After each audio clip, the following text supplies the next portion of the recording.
for coming to walk with me today as I chat with you about a book I just read called When She Returned by Lucinda Berry. I have never read another book by her, so I'm not sure what her stories are typically about, but this one really intrigued me, and I'm actually, well, I just finished reading it, but for a book club at my job, so I'll be really interested to see what everyone else in the book club thinks about the book. But for now, I'll tell you about it. So this book has a few main characters, but it's told from three perspectives. You have Kate, who the story is basically centered around. You have Meredith, and you have Abby. And I'll explain how they all go together. But basically, Kate and Scott were childhood best friends, and they turned into high school sweethearts, and then they got married. And a few years into their marriage, they had a daughter named Abby. And once they had Abby, Kate started working at home while Scott went to work. Prior to that, she was, I guess she was a journalist, we'll call her, for, I guess, a paper. And she would go out and do various different stories, and she really enjoyed her work. But once Abby was born, they decided that she would stay home. And it seems like at first that was working for her, and she was fine with that. But eventually she became like restless and wanted to get back to work. So Abby started school. She was like, I don't know if she was working through this all part-time or if she just started like going back once Abby went to school. But she goes back, and Scott wasn't thrilled about this, but it was fine. And everyone just kind of envied their relationship, right? They appeared to be this like perfect, happy couple. And I don't think I said this before, so let me go ahead and say there will definitely be some spoilers in this. So if you don't want spoilers, you have to close your ears and put me on mute and just watch me talk. But she gets a job because she was specifically requested by this group called Love International. Love International was in their city. They're in California, by the way. In their city, helping basically college students, I guess anybody, but they were targeting college students who were on drugs and helping them like detox and trying to help them get their lives in order. And some people in the community were really happy they were there because they were helping the kids. And some people were not. Some people thought they were a cult. So, I mean, Love International grows throughout their time in California. It seems like a lot of the college students that they're helping detox end up staying with them, or other people in the community just so happen to see all the things they're doing and decide to be with them. And he doesn't want to date or anything for a very long time, but eventually he ends up in a support group for like widowers, and that's where he meets Meredith, who I mentioned at the beginning. We get her point of view throughout this story quite a bit. So Meredith was married, has 2 sons, and her husband passed away of cancer. And so just from going to the group over time, Meredith and Scott become friends.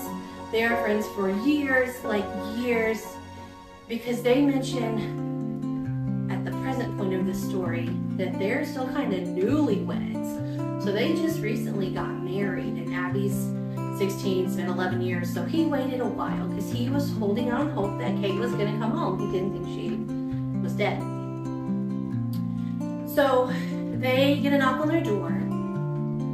Meredith, Scott, Abby get a knock on their door from the police saying, yeah, so Kate is in a hospital in Montana right now. Like, she showed up alive. Like, what? That's so weird. So they're in California, that's Montana. They're like, how? Like, what? So they go drive to go see her.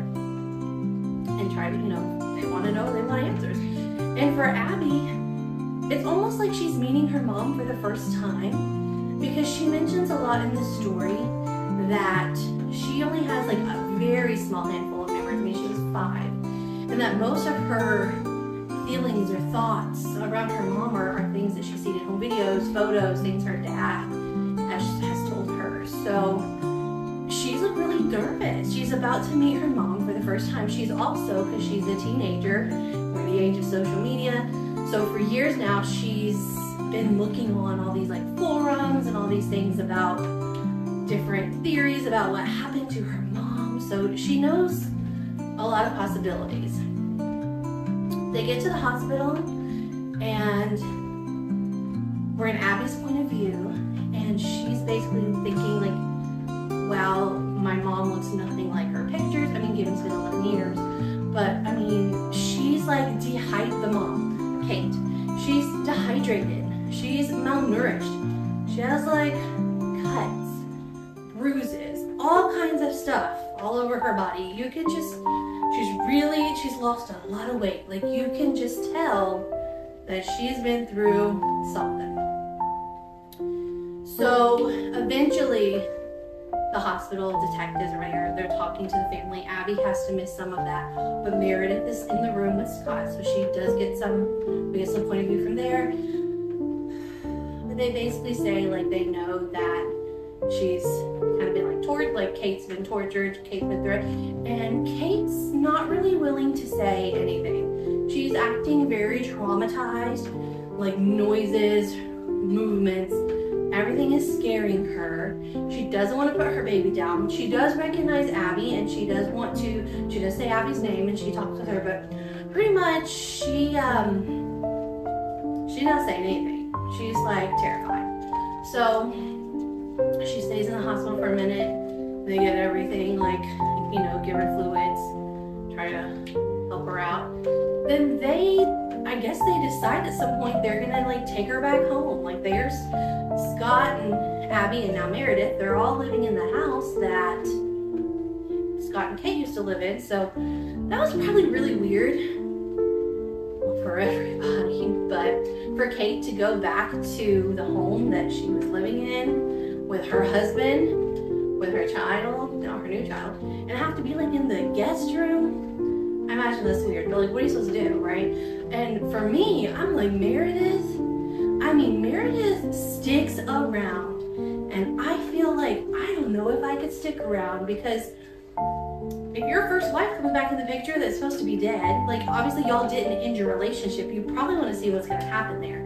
Like, I feel like, even though you're my husband now, I don't know, I think I would have to step back and like probably leave the house and let y'all kind of figure your stuff out, and then maybe we're getting divorced, or maybe y'all don't work anymore and we'll try to make our relationship work. I don't know, but I just like, they all stay in the house together. It's a good thing to do, but I'm just like, I'll be gone, girl. So good for you, I guess. Strong in me. So over time, things finally start to come out. Again, we're seeing some of Kate's life in flashbacks, and we find out where she's been. And eventually Scott finds out where she's been, and Abby finds out, and everyone's just truly shocked. So Kate, because of her interviews with Love International in the past, she started going to their meetings, and they had like, I mean, it was based around God, so there's religion there. But they had members, and they had disciples, and then you had Ray, who's in charge. I guess he's like the highest disciple and probably thinks he's God, I don't know. But you couldn't get any information about the disciples when you're a member.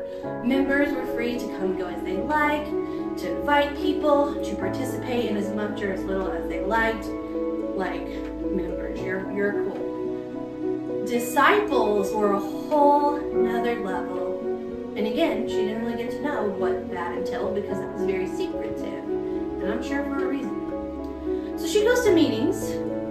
She tries to get Scott to go, because she's really starting to feel like, if you've ever watched or read anything about cults, like Kate's in this point in her life where she is looking for a purpose, looking to be like, she's like stagnant. She wants some excitement. She wants some, like, she wants to feel a part of something, and she doesn't. So these meetings are making her feel like she has a bigger like purpose, and she wants her family to be involved. So it's not like she like cuts off her husband, cuts off her daughter. Like, she asked Scott to come several times. He doesn't want to go. He's like, you do you, I'm fine, you go, I'll stay here. She starts going to retreats. I don't know how many days these are. It might be like a weekend thing. Like, they're going and doing stuff, and you find out they're like taking off their clothes and being like body positive and standing in front of a fire and some weird, like, it's already like a little weird. But from Kate's perspective, again, we're in the past, and she's starting to feel like alive again. She's starting to feel happy. She likes this. So that's when we find out that all these years she's been gone, she was not because they were trying to think, did Love International take you? They didn't suspect that back in the time, back when it happened, because Love International was helping them search for her. But in reality, that morning she was in the Target parking lot. She like had a little epiphany, and she's like, I'm ready to be a disciple. And she's like quoting some scripture, talking about leaving everything behind. So she literally just got out of her, like, she was about to leave the store, but instead she got out of her car and she ran to the Love International building. And she's like, hi, I'm here, I'm ready, I want to be a disciple.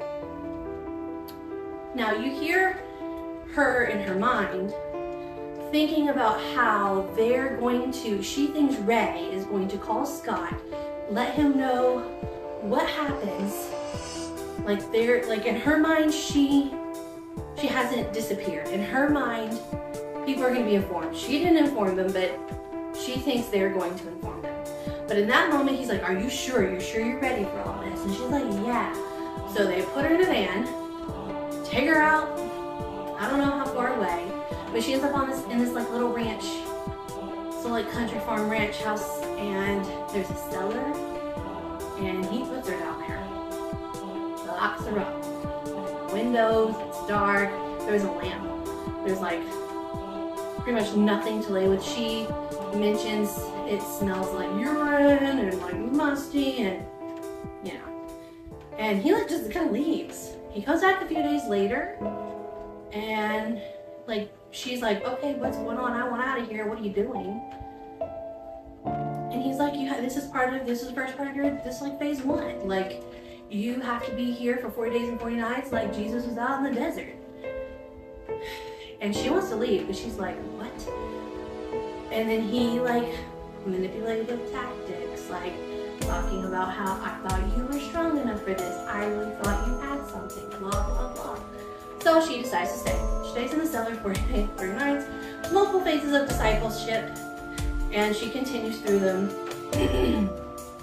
And at one point she mentions, or she thinks she's about to see Scott. So I don't know how much time has passed, because they have this big thing about not keeping up with days, times, whatever, in Love International. So she thinks that Ray has called Scott, and that Scott's coming to see her, and he's going to consider joining her. Like, she never thought in the beginning that she was leaving her family. She thought she was going to go do what she needs to do, and that they were going to come be with her. And then Ray basically said, sorry, Scott's like, I'm out. Like, you abandoned us. We don't want anything to do with you. And she believes it, and it's not even true. On the real part is Ray's been like, oh my gosh, I can't believe Kate disappeared. Let me help you find her. So clearly he's not being truthful. So when we go back to Abby and Meredith's point of view, Meredith notices Kate doing some things, starts getting a little suspicious, thinks some things are weird, tries to bring it up with Scott. Scott's like, no. I'll tell you what, I know Scott's been through a lot, I get it. But like, I'm like so unhappy about the way he treated Meredith throughout this whole story. It's as if she didn't exist. And I get it, a big, your childhood best friend, your high school sweetheart, your first wife has come back. That's what I'm saying, maybe just have some separation between you and your current wife, and explain you need some time and she'll stay or go. But like, instead she stays there. I just do not like how he treated her throughout the story. It really pissed me off. Maybe it's because I'm a second wife, and I'm like, if that happened to me, no. But So throughout the story, Meredith's like, something's weird. Throughout the story, Abby's like, I'm finally getting a relationship with my mom, because Abby will hang out with her, talk to her. They're getting to know each other. And Scott's just delusional, if you ask me. I don't know. He just thinks they're all gonna like live together and be one happy family. I don't know what Scott's doing. But over time, Kate gets stronger. Kate shares a little more. You don't get to know a whole much from what she's saying in the present. But through her flashback, she talks about how they leave California, they go, I think, to Oregon. They're like living out in the woods, basically like in tents, trying to like grow food and stuff, and they're having a really difficult time. They're all starting to starve. I don't know how many people are in the group at this time, a good handful. And at some point during this, Ray decides he's going on this like journey by himself, and he does, but then he comes back. But he's like, oh, now I had to be reborn, and now I'm gonna be called Abner. And just stuff, I'm just like, how do people believe this stuff? But I guess if you're in a place, you might. I suppose it's possible. They're brainwashed, so that's how. But he decides everybody there should be reborn, and they start wrapping people in sheets, covering their head. Basically, if you don't get out of this, you're gonna be smothered. And people have to like claw their way out, and like while they're like trapped in this sheet, wrapped up like a little burrito, like a swaddle, but a bad swaddle, he's getting everyone else in the Love International community to like press on their bodies, like their elbows, their hands, like they're being birthed, like the labor pains. And so everyone's going through this and getting out like okay. And then some bad stuff happens, which I won't share in case you want to read this book. But something happens, and in my mind, I'm like, Kate, this must, I just remember thinking, this must be the moment Kate's like, why am I here? I gotta leave. But it isn't. You'll see. But back to Abby in the present, it comes to this point where Kate decides, there's a lot of hostility in this house, and I should probably leave because like y'all have like this new life. Like Kate's never trying to get back with Scott, which I found really interesting. Like she's happy to see him, but she's never like trying, she's not trying to get back with him. She does find out the truth that he never knew that she was with him. So she's not happy about that, but like their friendship, I guess we'll call it, seems fine. But she's like, you know, I was never gonna live here forever. I need to find my own place. And Abby wants to go with her because Abby's like, I'm 16, in 2 years I'm going off to college. I've had to live my whole life not knowing my mom, like I want to go too. And I guess they were gonna talk about it, but then what happens is very last minute, there's like a big fight, and Kate's like, I just need to go be in a hotel. I gotta get out of this environment. And basically I was like, I'm going to, and Scott's like, I don't think so. And I was like, you're not gonna stop me, I'm gonna go, this is my mom. So he like drops him off at a motel. Motel, seems like a motel. And I'm not gonna say what happens after that because that'll spoil the story. But basically I'll say throughout this whole story, you're getting those three perspectives, Meredith, Kate, and Abby. And I'm just so surprised Meredith sticked it out, but she ends up sharing some information that probably helped save some people's lives. Scott finally sees the light of it all. You don't really end knowing how Scott and Meredith's relationship can work. I mean, they're together, and it doesn't seem like they're not going to be together, but there's that.